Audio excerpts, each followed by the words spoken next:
Good afternoon, lads and lasses. Apologies for the sound quality, the mic quality, the actual physical quality of this video. I don't do this very often. This is just a, once in a lifetime event for me. This has been 15 years of waiting and pining and crying and hoping and dreaming.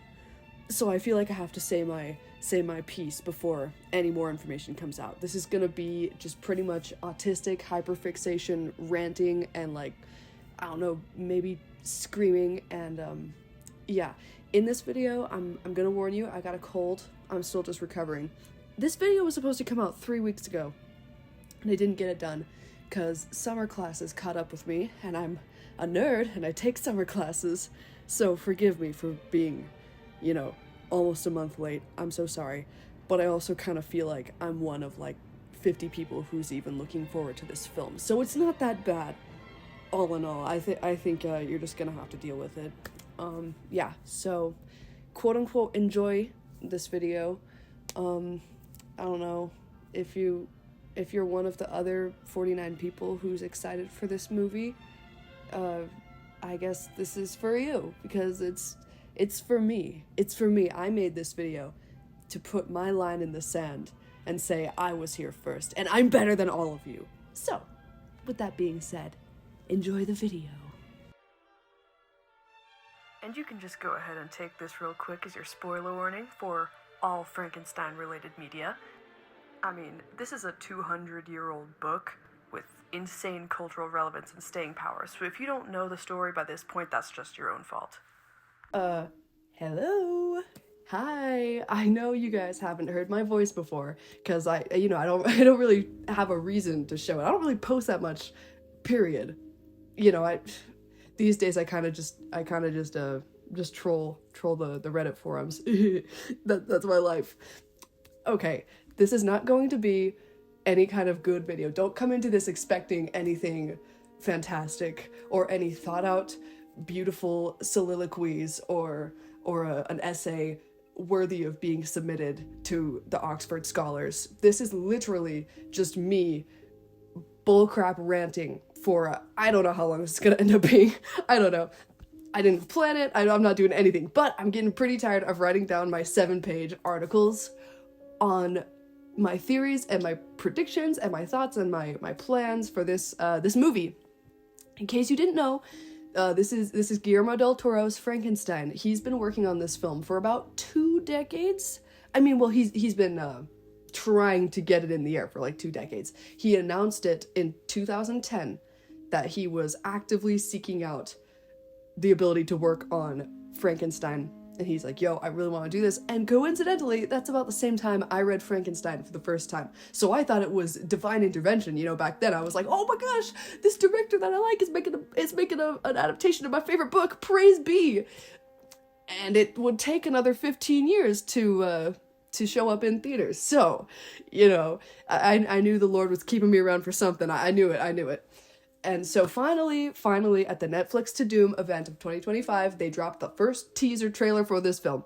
And it was not the trailer that they screened in January to the media outlets like Variety and Gizmodo, I think, got it. And I was reading their stuff back then in January. I was like, so when's it coming out for us? Well, this werewolf is hungry. She needs to be fed. And finally we get a trailer, and it's not that one. But fear not. I got my thoughts about this trailer, this teaser, and I think for what it is, I think we're cooking, okay? I think we're gonna get fed pretty good. So, I got a few little points to make, got some thoughts, got some theories, got some predictions. Listen if you feel so inclined. Just letting you know right off the bat. Like I said, this is just me ranting. There is no script. My head is empty except for my glorious king, Frankenstein's monster. He's just there hanging out, and he has been for a really long time. So he, I don't know. I got some crap to say. Let's get started with Guillermo del Toro's Frankenstein 2025 teaser trailer screened from the Netflix to Doom event. All right, let's get into this. I hope that the sound all works. I mess with it for hours trying to get it We're gonna see. We're gonna pause periodically and go through some stuff. So it's not, I'm not gonna just show the trailer outright. Got it? Alright. Get it? Got it? Good. Court jester. Let's go. I had determined that the memory of my evils... Alright, I've already got stuff to say. Already got stuff to say. So I predicted, before this trailer came out, I predicted the first shot of this trailer would be Captain Walton's ship. Oh, my internet is so bad. Yeah. First shot, Captain Walton's ship, stuck in the ice. That's how the book starts. It's pretty a normal prediction to make. Ship does not have a name, as far as I'm aware.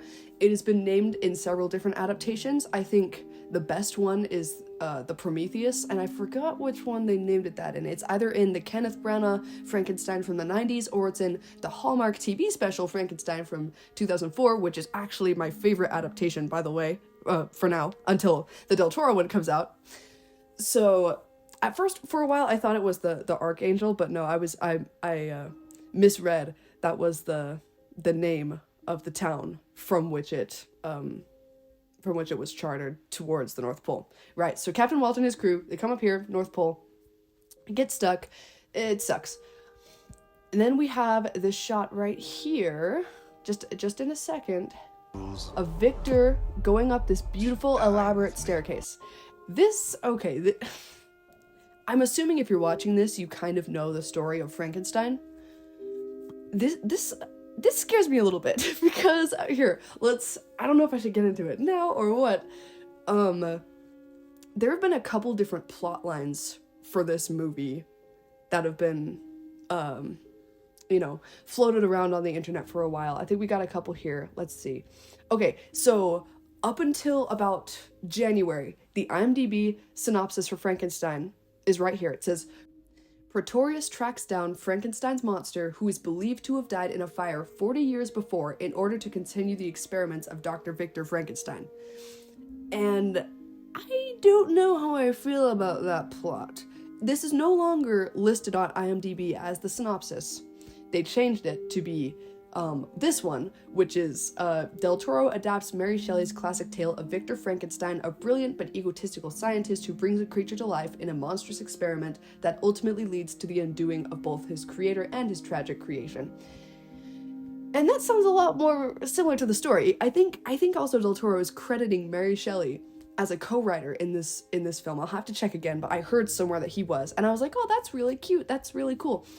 And I don't know why he would credit her if he had the 40-year plotline that he was talking about doing. That one just doesn't sit right with me. But the reason I bring that up, that huge disgusting rant, is because right here, does this not look like an old manor house that's been overgrown and abandoned for, I don't know, maybe like 40 years?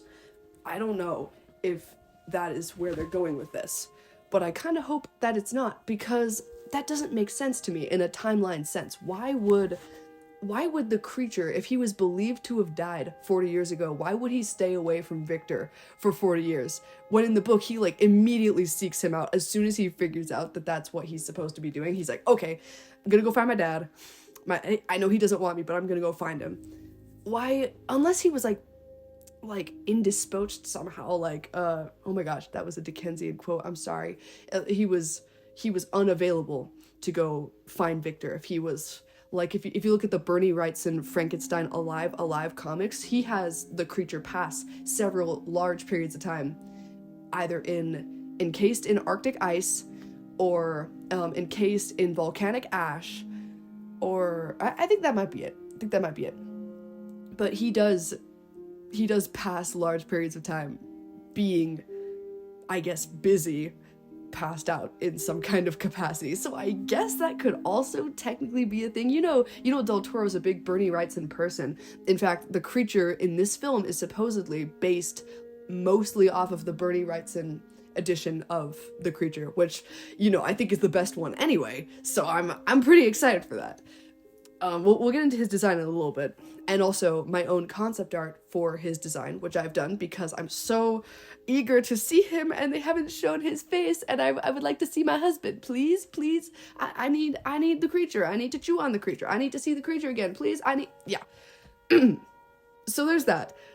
I don't know if this shot is directly indicating that that's going to be the case or what. It could also be that, like, let's say, you know, Victor Frankenstein's mother died when he was very young. Maybe his dad passed away and they lost the house, or maybe his dad gave up the house because the memories were so painful of losing his wife, and now Victor has returned to the house in search of something, a memory, an item, just the space himself. Maybe he just wants it, but I don't know, because in this shot he's looking pretty disheveled. You know, he's looking kind of tired and haggard. This could also technically be a dream sequence. We know Victor Frankenstein is plagued by nightmares and by visions and feverish spells and fits throughout the book. So this could be some kind of memory, but I kind of don't really think it is. I think this is legit. Let's continue before I just get too carried away on this one freaking scene.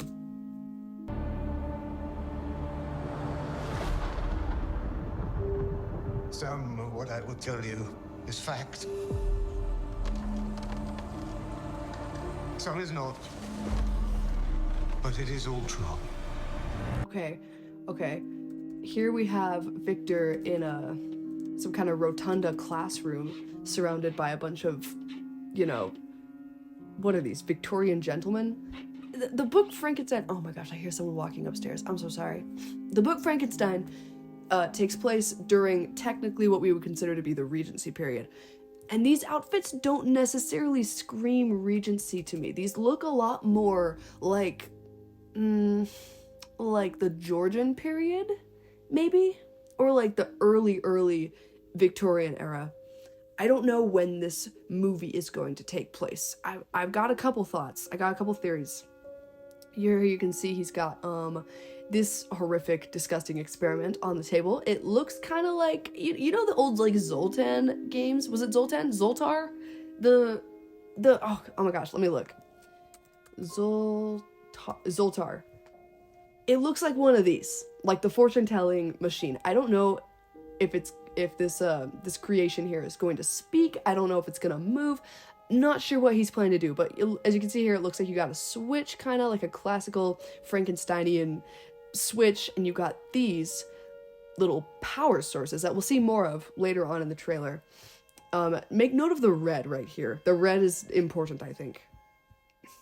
Speaking of the red, let me go back just to this shot here with Victor standing. It's the slowest ever. Okay, check this out. Boom. Red. Okay. We already have a couple instances of red. This really bright crimson blood red. Keep that in mind. We're going to talk about it. What manner of creature is that?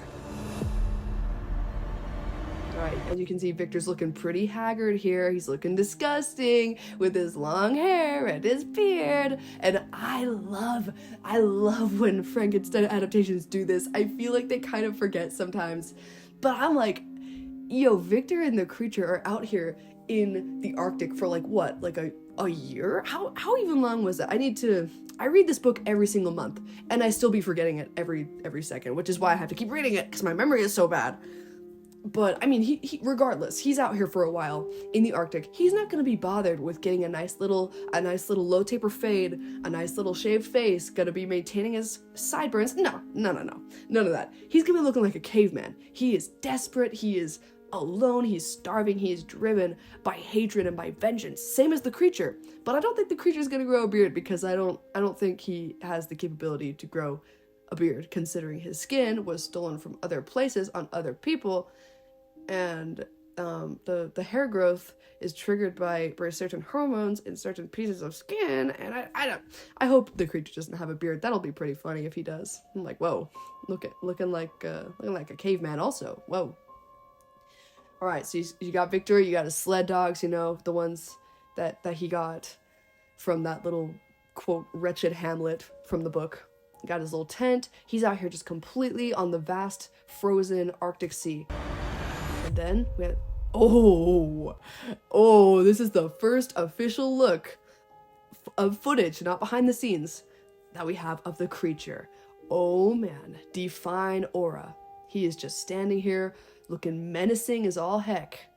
it dripped out in his Balenciaga furs and his I don't know. I don't know. He's covered in the fur. He's got them boots with the fur. He's got them fit with the fur.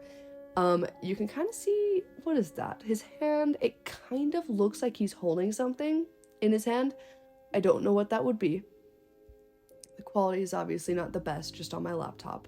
But yeah, we got the creature. He's looking big and formidable, and he's just a stark shadow against this beautiful gradient background. It's perfect. It looks awesome. Again, I don't know if this is going to be an actual scene that we're going to see, or if this is going to be like another one of Victor Frankenstein's weird visions. I don't know. This story, it can go a lot of different ways. All right, let's continue. What manner of devil made him? I did. Whoa, Victor Frankenstein taking accountability for his own actions. I can't believe it. Let's pause here. All right, he's telling Captain Walton, I did. I made this guy. That's awesome. That's the best. I'm assuming that this scene, the scene where he's explaining on the ship, that's probably going to be the beginning of the movie. I think it will begin and end on the ship, as it does in the book. But one thing that I'm a little confused about is that there is no Captain Walton in this movie. Look right here. His name is Captain Anderson. You think that's who he's talking to? You think that's the same guy? Why did they change his name? What, was there like a copyright issue with the name Captain Walton? I don't know. I don't know. I got more to say on the cast. I think it's pretty obvious looking at this guy and this guy that this is not going to be exactly one-to-one accurate with the book, Frankenstein. And that's okay. That is completely okay. Del Toro stated that most of his inspirations for the story are the book Frankenstein, Bernie Wrightson's Frankenstein Illustrated Edition, the 1931 Universal Studios Frankenstein movie, and the sequel to that film from, 1940-something, The Bride of Frankenstein. And I think those two are going to be the original movie and The Bride of Frankenstein are going to be really pertinent to this film, considering we have this character right here named Harlander. That is not anyone I've ever heard of, I don't think. Here's where this gets really weird, is that his name, prior to, January, also was Dr. Pretorius. He was listed as Dr. Pretorius, who was a character originally conceived for the 1940s film, The Bride of Frankenstein, played by Ernest Thesiger, my beloved. And I was like, oh, he's gonna be in this movie? Oh, awesome. And then I was like, wait a second, this movie's gonna be about the book, right? So clearly I had some misconceptions. Why did they change his name?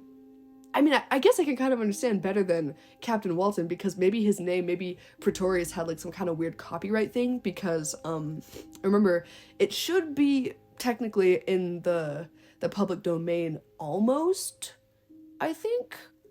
But also, Universal Studios Orlando just made that whole new theme park with a whole new land dedicated to the Universal monsters, and there is significant mention of Dr. Pretorius there. So maybe they had some kind of copyright conflict and they had to rename him. Or maybe Del Toro just wanted to differentiate it a little bit and change his character's motivation or the genre of character he is. I don't know. I'm assuming that he is going to play a really similar role where he pushes Victor to create the bride, and then shenanigans ensue. We're gonna get into that. It's gonna be relevant later in this trailer, I promise. But I still think that's weird. Oh my gosh, are we gonna talk about Fritz right now? Let me just cover Fritz real quick. I do not really like Fritz / Igor characters. I think they're not fitting to the story of Frankenstein. Let me explain. So you got Victor, okay? This egomaniac, he's obsessed, he's completely driven by his ability and his desire to make this man, this new beast. And then he despises the creature when it comes to life because it's not perfect. It's not this reflection of human perfection that he wanted. It's a stain on himself. But then he has this freaking guy working with him who's a hideous, repulsive hunchback who nobody likes. And so I feel for one thing, it's weird to me that he dislikes the creature for being hideous and ugly and deformed, and then he actively hires this other guy who's hideous and ugly and deformed to work for him, and he doesn't really care about that.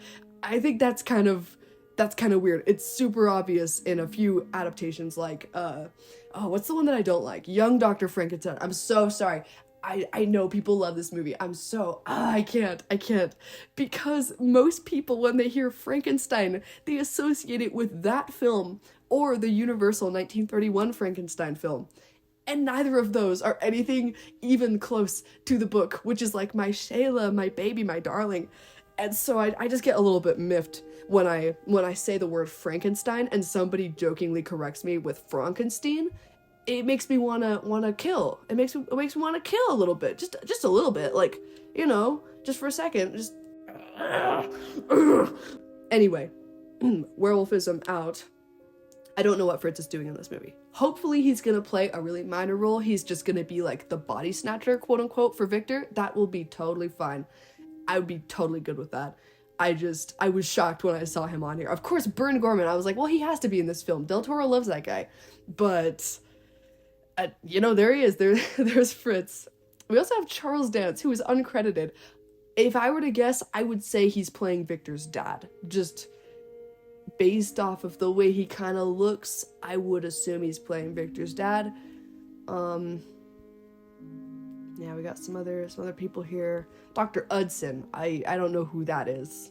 That sounds a little bit like Dr. Utterson from A Strange Case of Dr. Jekyll and Mr. Hyde. I don't think it's related. I think it's a new character. Probably a relatively small character. Oh my gosh, wedding guest.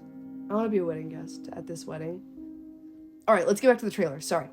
Okay, look at this. Red. That bright crimson blood red. Seen again, that's why I paused it on this frame. Let's continue. We're going to get into the colors later, as I said. I had a vision. Got some nerves. Oh, got a dead body. Got a dead body in a beautiful ornate casket with a window cut in the front. This is something I have not researched. I don't know if this is historically accurate to have a casket with a window for the face of a deceased person to be shown through. Knowing how the pre and post Victorian people were and how they viewed death, I could see this being real. I would have to look. I'd have to do some more research. And I don't feel like doing that right now because I already did research for this. So we got a dead body. And their face is surrounded with this red, like this red velvet that goes down around the features. Does that signify this person being related to Frankenstein, or is that just another instance of the color red being used in this film? It's really, we're gonna see it in a sec. Red and green are this movie's colors. Not Christmas colors, they're the Franken colors now, they decided. So we got this dead body, could be a woman, could be a young boy. In my mind. And we got Victor looking through some papers, tossing a newspaper, he's got a letter, also red on the letter. Looks like, what are those, 4 wax seals probably? Could be from Elizabeth, could be from his father. Probably not from Henry. I'm not seeing Henry on this cast list, unfortunately. It is sad because Henry's like the best character in the book besides the creature. He's the goat. He's such a sweetie. So if I were to guess, I'd say this is probably from Elizabeth. But it also could be from Harlander, this new character. And also in the back here, we got this angel statue. Oh man, we're gonna get into that. There's gonna be another angel. We're gonna make a comparison.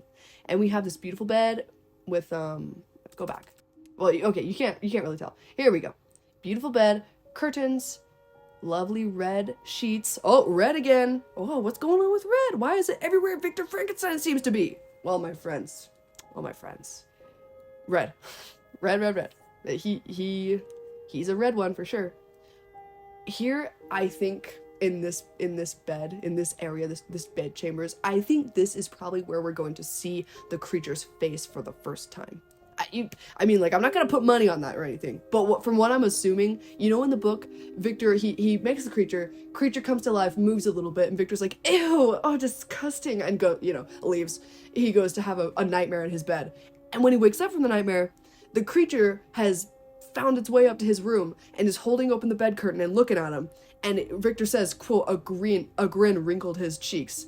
And he's like, oh no, he's gonna attack me. I don't think he was gonna attack him. He was just curious. He was like, yo, he came to life and his first instinct was, where's my dad? I'm like, oh my gosh, my baby. Oh, and of course Victor's like, ew, and leaves again. I think, though, this is where we're gonna see his face for the first time, probably shrouded in shadow, probably looking pretty spooky, and Victor's gonna freak and, like, run out. Or maybe they're gonna have a fight in here, gonna attack somebody. I don't know. And I also don't know if this is before the creation or after the creation, because, I mean, bro looks pretty disheveled, pretty sweaty, looking kind of crusty, but that's kind of just how he is in general. I don't know. Okay, so now we got that. This is where we're gonna see the creature for the first time. I'm gonna say it right now. I have a few other theories, but I will leave them. My mind. Tosses the paper away. Oh, this confused me when I saw it the first time. I'm like, okay, what's going on? You got a field full of what looks to be dead soldiers, crows, or sorry, that's a raven, starting to eat the bodies. You got all this military gear that looks like a cannon, maybe flags, fire. Red. Oh, hi Red, you're back. Got a frozen horse and a frozen soldier on top of it, as if they were just frozen in time, literally. And I was like, okay, this isn't real. This isn't real. Turns out, after about friggin' 10 minutes of searching, it was real. This is something that happened. If you notice this guy's outfit, it's very, very blue, very nice. It has this funny hat. And I thought it looked kind of French. So I did some digging. The Napoleonic Wars took place at the same time that Frankenstein, the book, was written, almost exactly. And there was a time when Napoleon invaded Moscow, got kicked out of Moscow, had to retreat, and on the night of November 6th, 1812, there was a snowstorm so bad that it literally froze like half of this camp, half of Napoleon's army, in their sleep. Just boom, they were frozen. It was right before the Battle of Berezina, I think it's called. I don't know. Berezina. I don't know. It was right before then, just like a week or so, which that in itself was like a huge ordeal. So you see this whole dead field of soldiers. Inevitable. And you see Victor Frankenstein looking at the bodies. Oh, what's he gonna do with the bodies? With those red gloves and that red scarf and that the orange fire in the back. It's red. Just call it red. Okay. I think Victor's scouring. He's looking for bits. He's looking for parts. And it makes sense. In the book, Victor Frankenstein gathers his materials from he gets them from sepulchres, graves, charnel houses, which are the bone houses, the slaughterhouse, so animal parts, that's cute, and also the dissection room, probably from his school, because he builds the creature in what is effectively his dorm room at school. But in this, we're not necessarily seeing too much grave robbing going on so far. This is a massacre site, but it would make sense for him to get body parts from here because they're frozen. He doesn't have to worry about tissue necrosis or rot. And get this. It took Victor about 2 years to create the monster in the book. And this battle took place right at the end of 1812. So let's just say 1813, the beginning of 1813. If you go 1813, 1814, 1815, that's the year Frankenstein, the book, was initially released. I'm just saying they could make this movie take place at the exact time the book was released instead of what in the book. It takes place sometime in the late 18th century. It always says 17XX, as in Mary Shelley didn't want to, like, explicitly say a date to keep some kind of mystery and, some of that. I'm assuming that this movie will take place in 1815. I think it's the most common. I mean, like, look at this. If this is the real battle of Berezina, or the storm camp incident right before, and that takes place in 1812, I don't see necessarily how it could take place prior to that by like 10 years as the book did. Or, I mean, I guess this movie could take place just in 1812 or 1813 because it was in November when this incident happened, and it was also a rainy night in November when the creature himself was brought to life. So I don't know. It could be exactly 2 years away, or it could be the same year. Let's continue. Unavoidable. Oh, we saw him for a second. We saw the creature. Go away with this other random dead body. That's a dead body. Come on. There he is. There he is. That's the boy. Got some sunlight coming through. I don't know if this is gonna be the night he is born. Probably, considering we can see he's got some shiny on him. He's got the metallic rib set that we see in a moment. So yeah, this is probably like the evening of the final day, I would assume. And then we got this thing. It doesn't look like a patchwork abomination to me. This looks like a fairly normal human corpse. This is probably one of his earlier experiments, along with like the Zoltar machine looking one, where he's trying to just reanimate a dead corpse or imbue movement into muscle. It's in this kind of like yoga pose, very almost fetal, you can see. It's in a different way than the creature. It's probably, you know, it's gonna be a failed experiment. But again, we see the blood red, in the form of a power source. We got Victor's red glove right here. Huh, very weird. Let's go on. Got some green backlighting. Oh boy, look at all these bodies. Look at all these bodies right here. Okay, red, boom. He's pretty in rough shape. I'm gonna assume that these are the bodies he got from that field, from the military field. Sorry, I'm sick. And another thing I want to point out is this coat right here, very long, very grayish brown. We're gonna bring up the coat again. Okay. Then we have the creature table right here, the crucifix looking one that he's gonna put all the parts on. Organized lab, very big, very green. If you notice, the batteries in this scene are not red, they are green. And then we go directly into this beautiful shot right after here. Very green, very beautiful, the opposite of red. And we see a hearse. And I'm almost certain this is a hearse because of the way the gentlemen are dressed, and because it has these beautiful curtains, and because the horses have the feathered headdresses that they would typically wear when transporting someone to a funeral. So this is probably Victor Frankenstein's laboratory. I don't think we can assume that's anything else. A little disappointed that it's not just in his hilarious dorm room in Ingolstadt, but that's okay. That's okay. This is really cool. So take note of these spires at the top, along with this one. We're gonna see him climbing up a spire later on. I think it could be the same one, though I'm not sure. And also, I want you to take note of the shape of this. What is this? Like a little peninsula? Is that what this is called? Maybe not a peninsula. The one with the land coming out jutting out into the ocean. As you can see, you got this cliff coming down right out of frame off the side, as well as this one. Then you have this abysmal structure right here, right on the end, looking spooky as all heck. Again, gonna come back to this in another shot. All right, transporting something. All right, here's Elizabeth. No! Here's Elizabeth Lavenza, looking so beautiful, standing in the same area of the same stairwell that Victor was at the beginning of this trailer, wherever that was. I don't know if that's during the same time, if she comes with him, if she comes looking for him like she does in the original Frankenstein movie, where she's like, yo, you haven't been hanging out with me, what's going on? And he's like, my beautiful love, I can't talk right now. But what I mostly want to bring your attention to is the green. She's wearing a green dress, it looks like, and she's draped in this beautiful, soft green, what is this? Like gauze, like a veil? That's pretty interesting. So if Elizabeth wears green and Victor wears red, is this saying something? I think it is. Let's go to my disgusting Tumblr account, where I've taken several screenshots of this film. Okay, we can see there's a lot of green here, red, green, red. And then there's also green here as well. And there's red here. Elizabeth, green. This fiery angel who we're going to get into in a second, red. Victor's lab, shut off, green. Victor's lab on, red.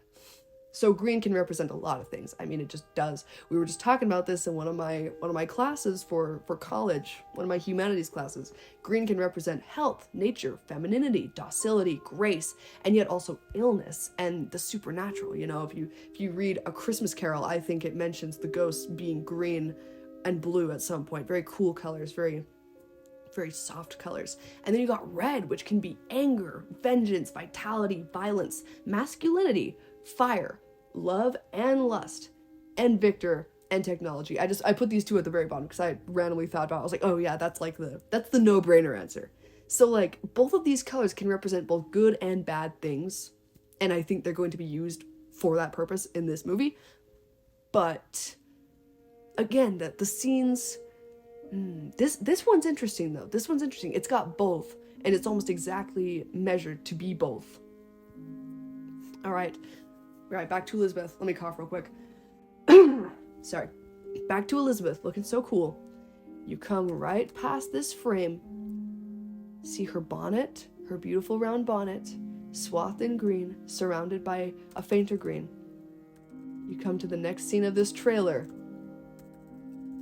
Oh man, we have this wonderful angel statue, swathed in red, with this beautiful circular top, like Elizabeth's bonnet, but it's a halo. It's divine. Fire, as we know from the Bible, is mentioned as like a divine cleanser. It purifies. It's I was reading a verse the other day that totally had to do with this, and I don't remember what it was. I'll have to go find it again. If I find it, I'll put it in the video. Yeah, we got this this lovely scene of this angel standing here. Right off the bat, I'm going to assume that this is Michael. This is Archangel Michael. Look at what he's wearing. He's wearing armor, all clad up in the armor god. He's got like this looks like a spear to me. Could also be a sword, maybe. It's hard to tell, but it looks round based off this lighting right here. He's standing what looks to be in like the corner of some building. Maybe this is like a rafter or a support beam. What is this? Is this fabric or is this smoke? And this, is that fabric or is that smoke? Anyway, let's say this is Michael. You know, one of the right-hand men of the Lord and of Jesus, of God, whatever. He's there. He's the one who cast Satan out from heaven when God was like, yo, you can't be here anymore. He tried to fight Michael and he lost and got cast out. And that story specifically, as well as the Adam and Eve story, are really pertinent to the Frankenstein story. So in some sects of Christianity, they believe Michael was Adam before he came to Earth. They believe Michael and Adam are the same person. I know a lot of people don't believe this, but I think it's really cool and an interesting connection if you're talking about Frankenstein specifically, because the creature, he refers to himself as Adam once in the book. He says, I ought to have been thy Adam, and instead I'm thy fallen angel. Like he was cast out like the devil was, but he didn't do anything wrong. Whereas, you know, Satan, he's the great rebeller, right? He's like, nah, I don't want to do that. He gets cast out for being a little wretch, but the creature gets cast out because he's kind of ugly. Oh, that's not fair. That is not fair. So this scene right here is this burning, terrible scene with Michael, and he's looking at the camera. He's reaching his hand out to the camera. You can see his wings here, the very early angel wing depiction with the circular bottom and the pointy top. He's looking at the camera. Is he outstretching his hand in mocking, or is he outstretching his hand to help? And also, whose POV are we seeing this from? Is this Victor's point of view, and he's having a nightmare sequence about his religious conviction and guilt coming back to haunt him after this horrible act that he did of bastardizing the creation process? Or is this in real life and Victor is seeing it, and it's like maybe the lab that we see Victor working in? This looks a little bit like it could be an old church, like a converted old church ruin. I don't know for sure, but it just resembles one a little bit. So he could have been creating this creature in this old church, and the lightning strike, maybe it lit it on fire, and maybe he's about to leave and he's seeing this, and it's the same kind of thing. He's feeling this religious guilt. Or I think this is the more fun option, is that this is the creature's point of view. Let's say he's running through a village, for instance, and he's being chased by an angry torch-wielding mob. Oh no, the pitchforks, oh, the rocks, they're attacking him. Oh no, he runs inside this church building, and the villagers, light the church building on fire to keep out this one who they don't like. They torch their own religion to keep the other out, which is super relevant and super pertinent, I think, to every religion at any point in history. It's like, yo, what's the Lord's great commandment? Do unto others as you would have done to yourself, right? Love one another, love thy neighbor. And they're not doing that. This is the hypocrisy of man. This is what they do, you know? This is humankind. So this is the creature looking up at Michael, this divine figure, this figurehead of the Christian faith. And it's like, he's thinking, he's like, I'm not one of these people. Or he could be thinking, look how Michael's standing. He's holding his hand out. He's like, yo, like, it's okay. I know this is crazy. You know, look at this. But he just gives him this little bit of comfort. It could be either comfort or condemnation. I don't know. It's hard to say at this point because this is literally a clip that's like 2 seconds long. It kind of looks like he's moving too, which almost lends credence to the Victor dream theory. But at the same time, I don't think that necessarily counts because anybody could be tweaking at any given moment in this entire film. Like everyone is tweaking in Frankenstein. They're all just experiencing the horrors on a minute by minute basis. All right, let's continue. Let's go to the next. Oh, Victor's climbing the spire, and as you can see, it's really big spire surrounded by a bunch of little ones that kind of looks like this right here, right? It looks kind of the same. I don't know. He's got the red gloves on, and he has this electrical apparatus, the Benjamin Franklin Innator probably, and it's also in a red case. You can kind of see it. All right, lightning strikes. Boom, very intense, very awesome. Here's the bottom of it, looking like one of Dr. Octopus's freaking tentacles, looking like Flo. Here's that scene I took the picture of earlier where we have the combination of the green and the red. And if the green is natural and like calm and beautiful and feminine and docile, and red is anger and heat and passion, that's perfect because this creation sequence, at its fundamental core, the creation of the creature is like a bastardization of the sexual process. I mean, it's really, really obvious in, let's say, the Kenneth Branagh Frankenstein film. It's like almost explicit in that film. It's kind of, I was telling my mom about it and I was like, yo, this is kind of cool. And she's like, I don't see what you're talking about, but I see it. And I think that is a fundamental part of the Frankenstein story is, you know, the juxtaposition between natural creation, which we would consider in some aspects to be holy, and then unnatural creation, which can also in some aspects be considered to be holy. You got the Virgin Mary, that was an unnatural creation. Speaking of holy, let's go right here. Oh man, this is where it gets fun. Okay, I've been having fun this whole time. This is where it gets really fun. The creature, my Shayla, my husband, he's up here on a cross. I mean, it is not subtle. It is not subtle. Guillermo del Toro himself has said multiple times that monsters are almost religious to him because he has based so much of his life worshiping them and surrounding himself by them and propping them up to these amazing things that we've seen. I mean, like, a Guillermo del Toro monster movie is not like any other monster movie. These things have feeling, they have soul. They are like gods. They're elevated, they're idolized. And this is literally okay, like, look at this. He's beautiful, right? He's covered in bandages in certain parts of his body. I don't know what this is about yet. See, he's got like a bandage comes to here, about here, then it comes up his forearm here to his wrist there, around the hips, around the pelvis, around one knee, and around both ankles. You can, I colored over that. Oops, spoilers. I colored over it here, except I forgot to color these in. I'm a failure. Where you can see all the things. You know, I've been busy since this trailer came out. I've been a little fixated on it, just a little bit. As if Frankenstein hasn't ruled my life for like the entirety of my life, almost. I mean, yeah, like from the moment I was born, there was a Frankenstein reference right there. Boom. Boom, I was born dead. They used a defibrillator. I didn't know you could use a defibrillator on a baby. I was zapped back to life. The creature was zapped back to life. We're the same. I am him. I'm him. This is my Ryan Gosling right here. Oh my gosh. Sorry. Woo. Creature bulge jump scare. Anyway, back to the Christian symbolism. look at these round cogs that lift the arms of this machine out. You know what that kind of looks like? That kind of looks like the angel statue we were looking at before. Oh, come on, it won't go back over. Looks like the angel statue, right? Looks like Michael. Looks like the one that was next to Victor Frankenstein's bed, which also could lend more evidence to the idea that fiery angel sequence is in a dream that Victor has, because he's got an angel statue next to his bed.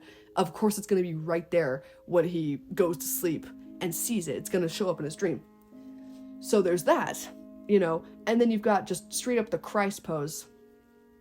You got this little scar. You can't necessarily see it on this video because the quality's bad, but you can see it in, let's see, oh, hey, it's my wallpaper. Silly. You can see it in this picture right here.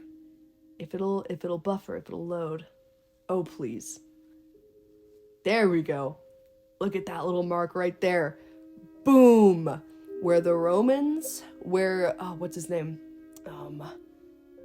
He became a saint after this. It was like the Roman soldier who stabbed Christ through the side to prove that he was dead and to ensure that he was dead.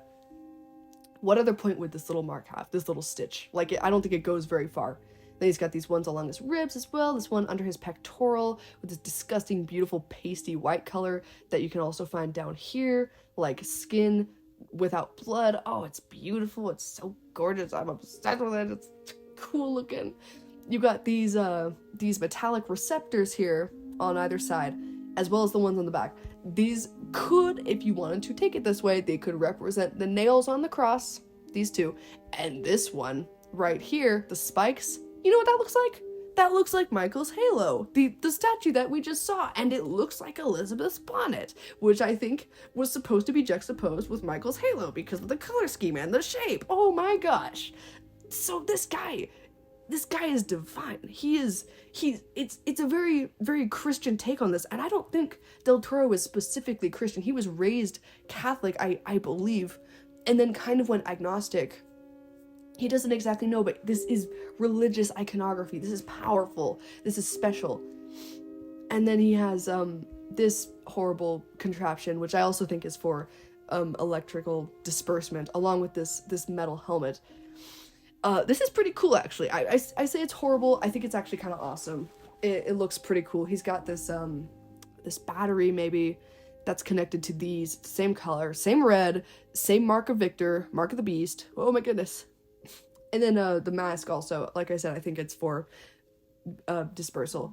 This kind of, to me, looks like one of those metal skulls that they would use in, like, the Victorian era for dentist practice. Like dental students would use them, and they would have, like, a jaw underneath, and they would have teeth right here, but it kind of looks like he took one of those and cut it open and was, like cut it apart and was like, yeah, that's good enough. His head is also completely bandaged up, as you can see underneath here. And people were kind of giving me crap. They're like, oh my gosh, no, they made the creature bald. They made him bald. I don't think he's going to be bald.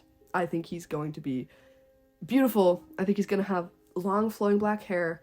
I think I'm going to want to kiss him 1,000 times everywhere, every inch of his body. I'm already in love with him, and I've seen approximately 2 pictures, right? Okay, that's okay. I mean, I'm gonna be in love with him regardless, just by virtue of him being a Frankenstein's monster. Like, if there is a Frankenstein's monster in something, I'm going to love it. I'm gonna be like, oh my gosh, that's my baby. That's my guy. That's my huge 8-foot tall little fella, you know? It doesn't matter. It doesn't matter. Let's continue on. Let's go on. Very beautiful, very awesome. Oh, here's a cool shot. You can see the Medusa head in the back, which is attached to the wall. Actually, this kind of implies maybe that this isn't a church. Hang on, we got a better image of it during the Netflix to Doom event, what they showed right before the trailer. You got this really, really cool, really horrifying sculpture on the wall of Medusa, right? Like, that's who this is. Looking spooky, snakes in the hair. What is that? I didn't even notice this. There's like a fresco over here. What is that, like a Roman legionary? Oh my gosh, I'm gonna have to do some research. Oh, my life is awesome. Look at this. This is what I do for fun. This is autistic ranting all the time. This is fun for me. Okay, yeah, so we got Medusa looking creepy.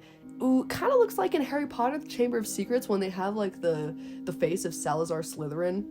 Do you think water comes out of the mouth because of the way it's like sloped? That would kind of make sense because the floor of this place has this, what is this, like a sluice gate maybe? It's got a grate, and these panels fold, they slide back, and it can be opened to like drain something. So I don't know. I don't know what this means. Okay, got Victor looking extremely terrified. Look at this real quick. Look at this. Watch these. Watch, they kind of flicker. Ooh, they're powering down. What does that mean? I would believe probably that this scene, also look at that green. Oh, the green and the red combined during the creation sequence. Oh, getting spooky. I would think that this scene of Victor looking terrified over his shoulder is probably after the creation of the creature. And maybe, I read somewhere that somebody saw some footage, like a media outlet was screened some footage of about a minute of this scene. And they said that Victor doesn't think that the creation works. And so he goes somewhere else, I guess. I don't know.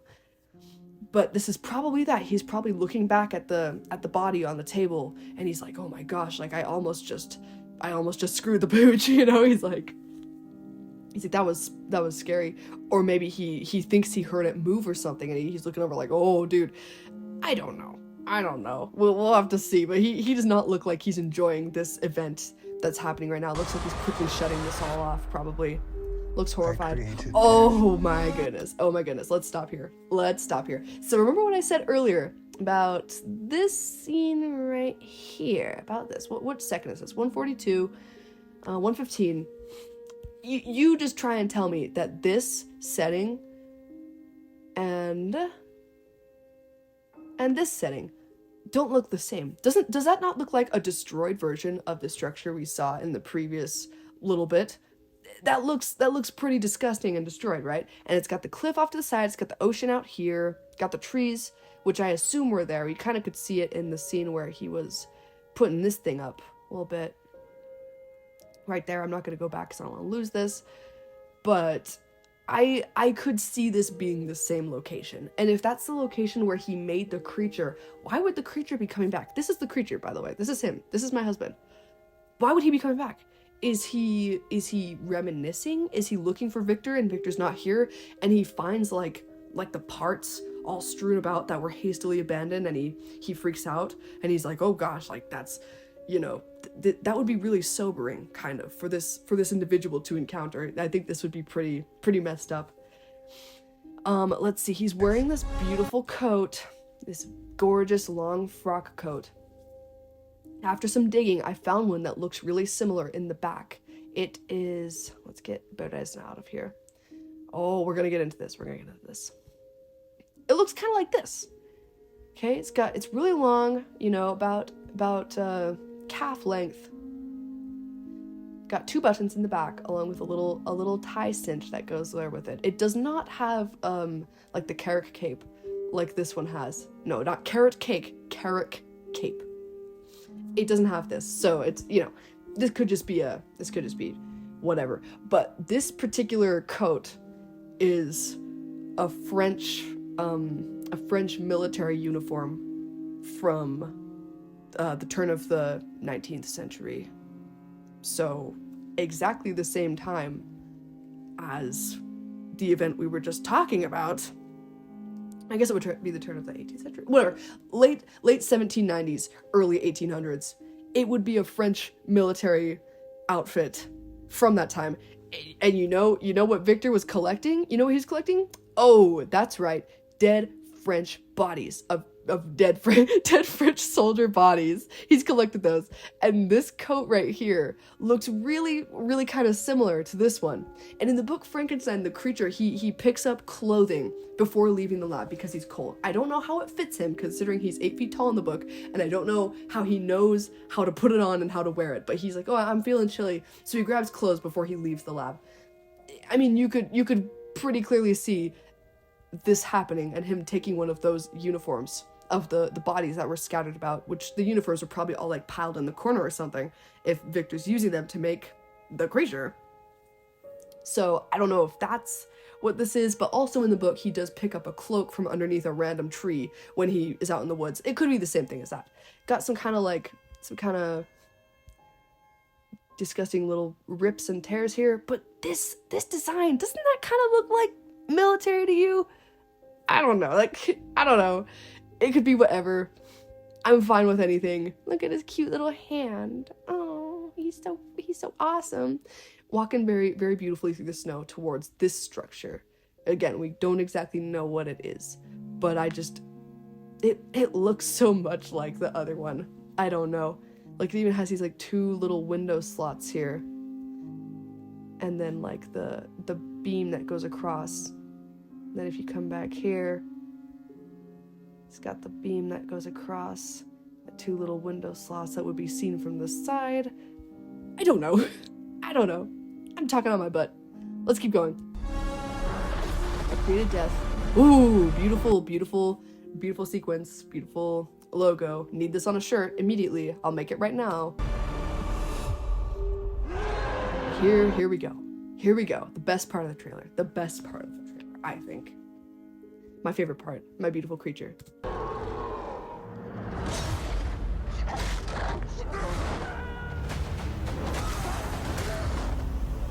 So let's walk this through. Oh man. Oh snap. We heard his voice. We heard his voice. Let's start from the beginning. Look at all this red. Look at all this green. Oh, stop. Stop getting hurt. All this red, all this green. Again, the combination. Do you think the creature is gonna be green? Do you think Elizabeth's gonna be green? I don't know. The creature seems like he's gonna be the combination of both the red and the green color themes, because every time we see him, he's wearing brown, which, you know, if you combine red and green, you're gonna get this disgusting brown color. I don't know. I don't know. And also brown is the color of dirt in which dead bodies are buried. I don't know. Whatever. Oh, I'm trying to get this shot right before he gets stabbed with this. What is this? A marlin spike? I don't know. A pike? Look. Oh my goodness. Owie. My baby. Don't do that to him. Please. Don't hurt him. He's innocent. You know he killed a child, right? Oh, so what? What murder? He was the best guy around. I'm just quoting memes right now. I'm so tired and I'm so sick. And I just want this movie to come out so badly. Okay. Right before we get this scene. Dude is not attacking anybody. I know in this trailer they were trying to really sell, like, the vicious kind of aspect of this movie. Like, wow, look, it's scary. Look at this intense stuff that's happening. I think the trailer is intentionally disingenuous to the actual film, because there's a couple reasons I think this. One, because it premiered at the Netflix To Doom event, and this year most of the people there were there for Stranger Things, Wednesday, and One Piece, and these are very fun, action-packed, kind of scary series. And most of the people there are probably like younger millennial, older Gen Z. They're gonna want more stuff like that. So I think Netflix was probably kind of like, yo, make this seem like really cool and really fun and really, really vicious, kind of, to get this audience. And also, I feel like it's intentionally almost a red herring to where people are gonna watch the trailer and be like, ooh, scary new Frankenstein movie, and then they're gonna see it and it's gonna be like the saddest, most heartfelt film ever made, and it's like, whoa, wait a second. But I also am kind of worried about that, because that's kind of what Del Toro did with Crimson Peak, I think it was. He was like, yo, yeah, this is gonna be a scary ghost story, and then it wasn't. It was kind of like a gothic drama romance, and I was like, oh. I mean, I liked it, but most people felt a little bit cheated by the marketing. I completely understand. I hope the official trailer for Frankenstein doesn't fall into that same pit. I hope it's a little gentler. Sorry, what were we talking about? Back to the trailer. Zoom in. Enhance. Creature, he's looking at us. He's pointing at us. Probably towards the back of the ship, which is where the captain's cabin is. Captain Walton Anderson, whatever his name is. Probably also where Victor's being kept. He's coming on the ship and he's like, yo, I know he's here. Take me to him. And this dude out of nowhere stabs him in the chest with the spike. It's probably also because, you know, I think he's been a little bit of a menace, and they probably all know the story by this point that Victor's been feverishly ranting and raving about for weeks.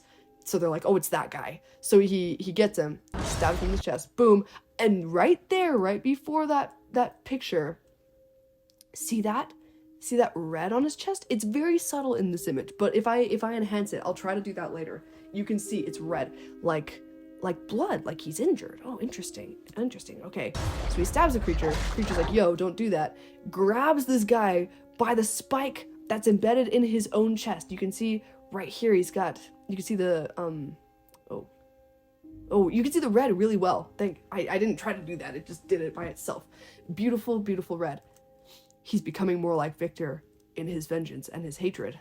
Okay, grabs the spear, yeets this guy over the edge. Completely like powerful. I know he's not 8 feet tall in this movie, and there was no conceivable way for them to make him 8 feet tall unless they cast like Boban Marjanovic, who I wanted to play the creature, but it's okay. It's okay. I'm super, super excited for Elordi. Oh my goodness. I do not know how insufferable I'm gonna be when this movie comes out. Another guy trying to stop him, pushes him straight down through the deck, beats this guy with his left hand. You see that? The left hand made contact with the torch, and now it's like smoldering. See right here, the back of it. It's kind of, yeah, see that? Oh, and then here we go. So again, you can't really see because the quality is kind of terrible, but there's this little area of face that you can notice. Please, work. There we go. It looks like he's got like a cowl or like a scarf or something covering the lower half of his face. Like he's, like he's wearing some kind of mask. He's protecting his identity, he's staying warm, and also I think he's covering injuries, because look at this right here. I was talking to some people. I was like, yo, what do you think this is gonna be? What do you think this is? And someone said it was gonna be like his greatcoat, his frock that he was wearing earlier. I can totally see that, but to me, this specifically looks like a rib cage. This looks like a sternum and some ribs that are all disgusting and like bloodied and gross. And it's like his rib cage is open, like his skin got melted off or something. My poor Shayla, who did this to you? And then you come right here, and his hand reaches out. Oh my goodness, you see that?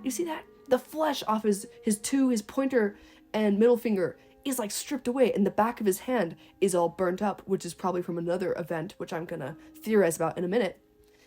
This dude has seen some crap, okay? He's wounded, he's in pain. And this line, he yells, "Victor!" really angrily. Hear me out on this. I don't think this line is from this scene. I think this line is from much earlier in the film. Probably either when, in the book, when he reads Victor's notebook for the first time, when he finally learns how to read and finds it in there, and he's like, oh, I can read, and he reads his backstory and how he was made, and he's disgusted, and he's angry, and he hates it. And there's this one Bernie Wrightson drawing. Let's see, I think I've got him pulled up somewhere. No. Here you can see the same type of the frock greatcoat that he's wearing with the little Carrick capelet right there. So that's probably a reference to Bernie Wrightson's work. These are so awesome. I want all of these on like posters on my wall. This one right here. It's that scene where he has the papers in his hand, you see, and he's seething. He's crying, he's rageful, and he's sitting here hating Victor, who he does not remember ever meeting, but knows he's his father, and yet why doesn't he care about him? Why did he send him out to be tortured and abused? That could be that scene, or this might even be more likely. Remember how I said this movie's going to be partially based off of The Bride of Frankenstein? We all know how The Bride of Frankenstein ends, okay? They spend the whole movie building up the bride's reveal. She's gonna be so cool, gonna be so awesome. The creature is desperate. This dude is a mega simp. The creature in the book is a mega simp. I mean, there's like 4 separate occasions where the creature is like crashing out or like about to kill someone or having just killed someone, and then he stops because he thinks of or sees a human female. Like straight up, he was like, I'm gonna destroy the DeLacy's cabin, and then he's like, wait a second, no, the 2 women are in there and I love them so much and they're so gentle and they're so kind. And then he's like, well, they never did that to me. They were never kind to me. And so, whatever, destroys. And then like he kills Victor's little brother, William, and he's like, oh my gosh, I'm evil. I've turned into a monster. I'm a beast. And he sees he sees something glittering in William's pocket, and it's a locket with a picture of his mom, Victor's mom. And the creature immediately is like, oh, she's so beautiful. He says it quote softened and attracted him. just immediately, after just murdering a child, he's like, oh, she is so bad. Like, I gotta calm down. It's like the mouse meme where it's like when you're mid crash out and then you realize it was never that deep. That's what he's like every time. I'm like, I can't. And then when he asks Victor, dude risks it all to ask Victor to make him a wife specifically. He's like, yo, I want Huz. I want Huz. And Victor's like, oh, okay, whatever. I think the movie is going to probably like 3/4 of the way through. It's gonna, oh my gosh, I gotta blow my nose. Give me a second. I'm literally dying. But I can't die. I can't die because Guillermo del Toro's Frankenstein isn't out yet. And I've been waiting for this movie for 15 years. I'm not gonna let a silly thing like death stop me from watching the movie of all time, for me. Okay, so here's what I think is gonna happen. Here's what I think. Okay, Victor makes the creature. He's like, oh, disgusting wretch, get away from me. Creature runs off, goes to, do the stuff he does in the book, learn how to read. Harlander comes to Victor and he's like, he's the Dr. Pretorius type character in this movie. He just has a different name. And he's like, hey, I've been funding your research. Where's the proof? And he's like, I had to get rid of it. It wasn't working, dude. And he's like, oh, yeah, you're not going to do anymore? Okay, watch this. And this is where I think that previous plotline that was mentioned here is going to come. I think Harlander's going to go find the creature, or the creature will find him. And he's like, dude, don't hurt me. I want Victor to make you a wife. Doesn't that sound good? And the creature's like, yeah, that's perfect. That's exactly what I want. So these two are going to have like a tenuous allyship where they both coerce Victor into making the bride under threat of probably death. And when the bride is created, it's gonna go one of like 3 ways. It's either gonna follow the Bride of Frankenstein movie where the bride comes to life, she sees the creature, and she does not appreciate his looks. She's like, oh, can't even speak yet, and already girl has formed her own opinion and judged, and the creature gets so mad and he blows up the laboratory, killing Harlander and the bride, and injuring himself, and probably Victor. That's a possibility. Second possibility, the bride comes to life, and Harlander is like, okay, perfect. Now I'm gonna take this woman and I'm gonna do my own experiments so I can get rich and famous and all this stuff off of this. And Victor's like, dude, you can't. Like, I promised her to the creature, and the creature's gonna be like, you set me up. And the same thing. Some fight is gonna ensue. It's gonna accidentally kill the bride and intentionally kill Harlander. Or it could be that like halfway through the creation process, Victor has this realization where he's like, oh, I do not want the creature and the bride to breed. I don't want them to have kids. That's gonna be terrible. So he does what he does in the book and destroys the bride, and the creature gets mad and probably again blows up the lab. I don't see how this can exist without having the lab not be blown up. It has to happen. I want to see it happen. I want destruction and mayhem. Just in that scene, not the rest of the movie. The rest of the movie is fine. But that's how I think. Oh, stop moving. Oh, perfect. That's how I personally believe the creature is going to get these injuries.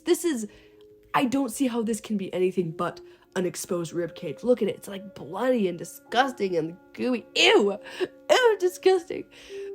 And his poor hand is all messed up. Probably his face too. You can see the glint in his eye right here. Ooh, I'm so excited. I think he's gonna get severely injured in whatever happens with the bride and Harlander's death. I think that's gonna be he's gonna get hurt here. And I think that line, Victor, is gonna also be in that scene where he's feeling betrayed and angry that Victor did not give him his wife. I was supposed to be his. Speaking of the wife, I really kind of hope that they do what the Frank Darabont script did. Mind you, the Frank Darabont script is not one-to-one with the book. It has its own story, its own vibes, its own scenes that are not in the story.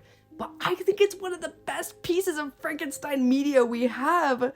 It's so good that Frank Darabont understands the creature. He understands Victor.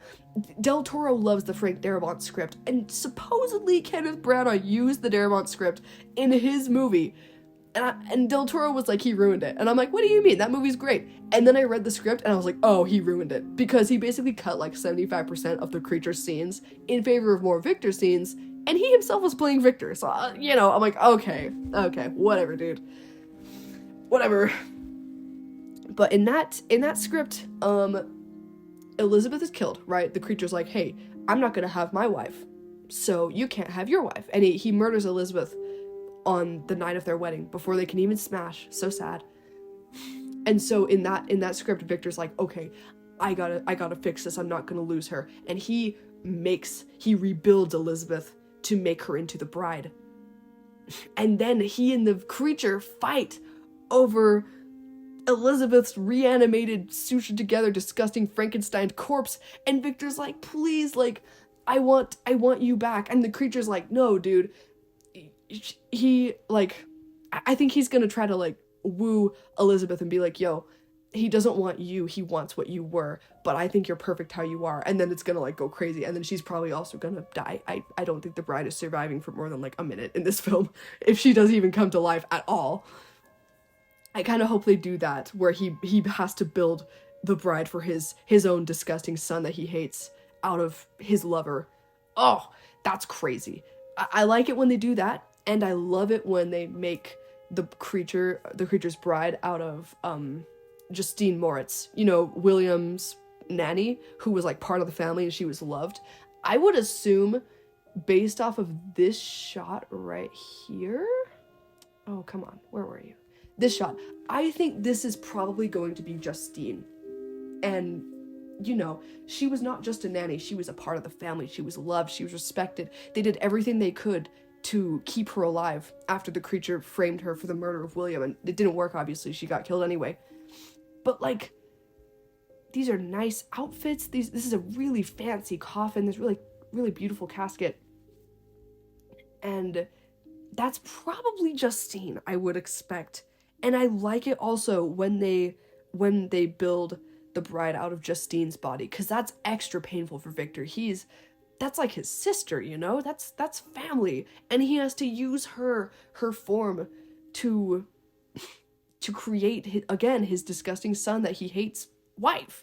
That's like, ooh, that's gut-wrenching. That's terrible. And I really hope that's something that they do in this movie. Either one of those sounds awesome to me. Yeah, they both sound great. Let's see, is there anything else we have to go over?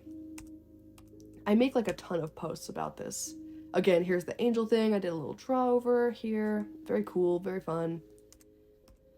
I've made like a 10-page prediction thing about this movie, and I haven't even said all the things that I want to say. But this video is going really long. I don't even know how long I've been filming, and also it sounds terrible. And this is not a video essay. This is just insanity. This is just the autism having to come out somehow. You know the post where it's like, I just can't shut up, baby. I've got so much stupid in me and it simply has to come out. That's what I'm feeling like. And I'm always doing this with a lot of things. Frankenstein is definitely the chiefest among them, usually. But now that we got more Frankenstein media, I am well fed. I am enjoying this immensely. I am a little worried though when this movie comes out and suddenly everybody who made fun of me for so long for liking it is gonna be like, oh my gosh, the creature is so hot. Like, dog, I've been saying the creature is hot. I've been saying that since I read the book when I was like 11. Like, what are you talking about? Whatever. We're gonna see. We're gonna see where it goes. But I'm staking my claim right now. This is mine. This is my video, and these are my stupid thoughts and my stupid feelings. And you know, darn it, they are stupid, but they're mine. And unlike Victor Frankenstein, I care about things that are mine, even if they're flawed and disgusting and horrible. Like this video, I didn't even mention extremely all my simping for the creature. I didn't even. Oh my gosh, like you know. But I take responsibility. I know this is me. I am flawed. I am the one Michael cast out of heaven. We all are. And Victor Frankenstein's gonna have to come to that conclusion by himself, at the hands and behest of his creature, who should have been his Adam, but was instead his fallen angel. One more thing before we finish, I figured I'd mention his the creature's body language in this scene. It's very, very angry, very hateful. You can see he's violent, he's vicious. And then he calms down right here and reaches out to the camera. if I were to guess, I would assume he's reaching for the doorknob to the cabin. And the ending of Frankenstein is my favorite part. It is perfection in my eyes. When, you know, Victor dies, he's like, hey, if you see this guy, you gotta kill him. And then, you know, dies cutely. And then Walton is like, okay, whatever. That guy was crazy.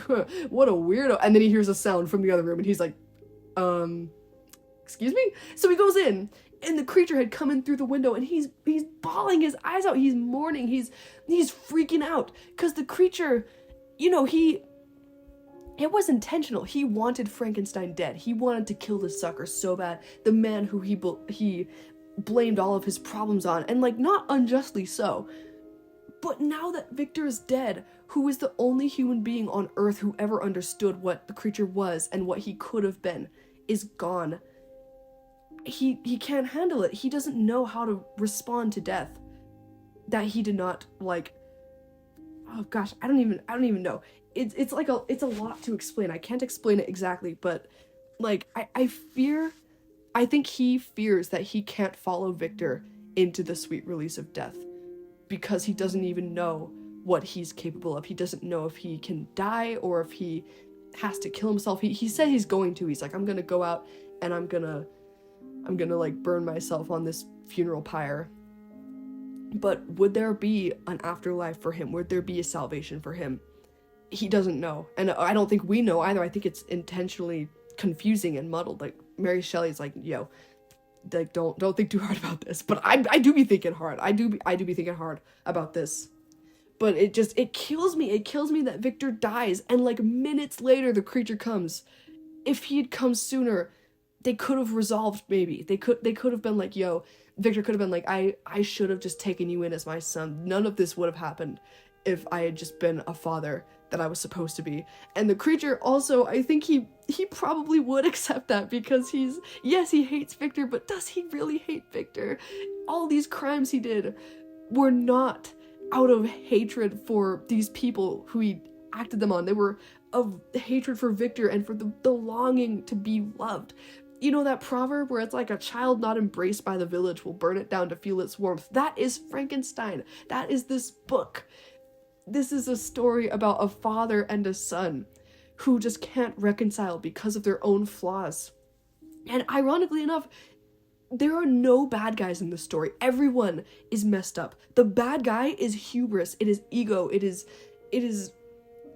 what even? It's just being a human. And the creature is human, despite the fact he was not born a man in the sense of being like a human.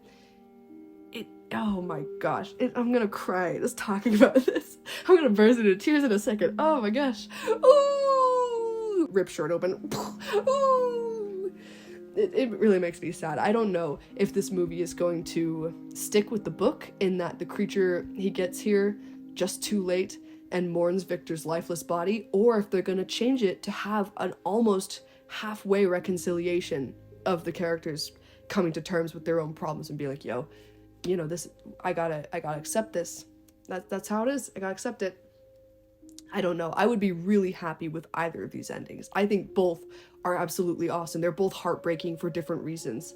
And I hope so badly that Jacob Elordi pulls this off. You know, he's kind of an up-and-comer. He's like I wasn't sure how I thought when they cast him in this film. I was like, oh, you cast like a teeny bopper rom-dram actor to play my favorite fictional person ever? Like, okay, you know, it's not who I would have chosen. But seeing this trailer, seeing how he moves, how the subtlety of his actions, and also having watched all his movies now, I went through and binged them all with Frankenstein in mind, with the creature in mind. I think I trust this guy. And if Guillermo del Toro trusts him, I also trust him. Because, you know, this is his baby, this is his favorite. He is the creature. I am the creature. We're all the creature, and we're all Victor. And obviously Oscar Isaac, I trust him to play Victor. He did fantastically in Moon Knight, which is also a similarly like insane character kind of. It's perfect. I got no gripes. Mia Goth, she's gonna be awesome. She is so beautiful and so talented and so chill. And she also kind of has that like nuance to her where it's like, ooh, like, do you know what's going on or do you not know? Like how Elizabeth does. Oh my gosh. Another thing, Jacob Elordi is really good at playing extremely quick switches in like mood. You notice it a lot in Priscilla and in Kissing Booth, ironically enough. You wouldn't think so, but like he's great at being like super happy and then extremely angry and starting a fight with someone and then being super chill and nonchalant. And that's what the creature is. He was never a kid, he was never a teenager. He never learned how to emotionally regulate. So he just all the time he's feeling things at 100% or 0%. He doesn't know what's going on, but he knows that it's something, you know, kind of like us, just like people. He's me for real. Yeah, so based on what I've seen, this is gonna be the movie of all time for me. Like I said, I've been waiting 15 years for it. I don't know. This might make my life, actually. Like this movie is partially my purpose for existing in this time period. I wanted to come down earlier, and the Lord said, "No, you gotta obsess over the movie Frankenstein and the book Frankenstein." Like born too early to, no, wait. Born too late to explore the world. Born too early to explore the stars. Born just in time to explore the creature's body. No, I'm sorry. Born just in time to explore the beautiful nuances, religious, and familial themes of Frankenstein by Mary Shelley and now by Guillermo del Toro.